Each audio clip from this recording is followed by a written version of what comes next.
Hi, I'm Clyde Kilough, and this is Verse by Verse. Have you ever felt yourself feeling like you're living in the middle of a world full of deceit, flattery, arrogance, and unfairness? Or, to make it closer to home, have you ever gone through a time in your life where you felt like you were being personally attacked? If so, then today's verse we're looking at is a good one to keep in mind. Psalm 12 is a song written by David, who must have been despairing over some situation in his life. Some believe this dates from the time of Saul's persecution of David, where David was literally running for his life. The chapter heading in the New King James Version titles this passage, Man's Treachery and God's Constancy. In the early part of the chapter, David describes a society where it seems the godly people are disappearing and evil people are multiplying. And who is suffering? The righteous. And it seems no one is able to stop the proud and arrogant, those who scoff at God. But then God himself steps in. In verse 5 we read, "For the oppression of the poor, for the sighing of the needy, now I will arise, says the Lord. I will set him in the safety for which he yearns."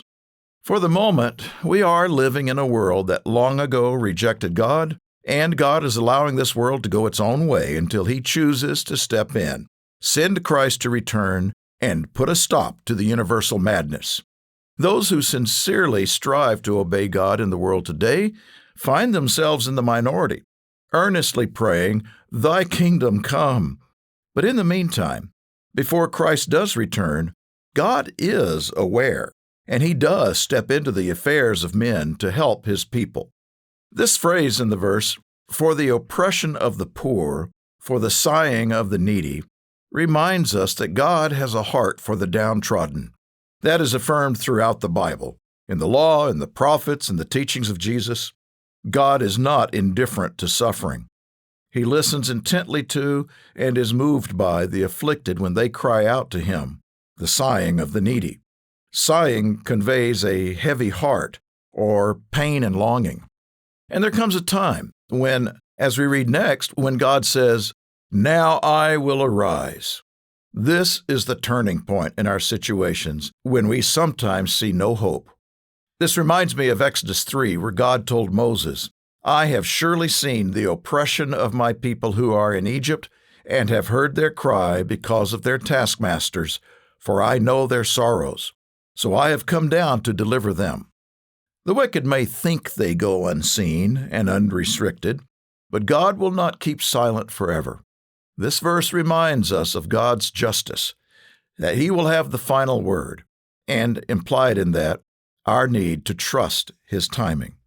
Then God promises, back in Psalm 12:5, "I will set him in the safety for which he yearns." The security, the shelter, the safe harbor. And that can be in all of the realms we need, physically, emotionally, and spiritually. Now, God never promises to give us immediate escape from any such problems.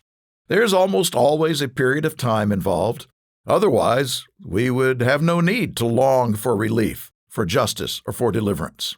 He allows us to learn to lean on him as our ultimate protector and vindicator.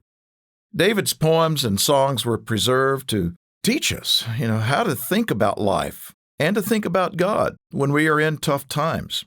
Someday in the future, Christ is going to return, and as Isaiah 35 describes, sorrow and sighing shall flee away for the whole world. But for us today, for you and me, this verse reminds us that God is not aloof or unresponsive to the injustices his people may face.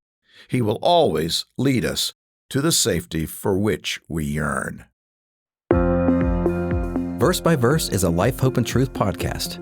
Check out the show notes to find more free content, like videos, articles, and booklets in our Learning Center.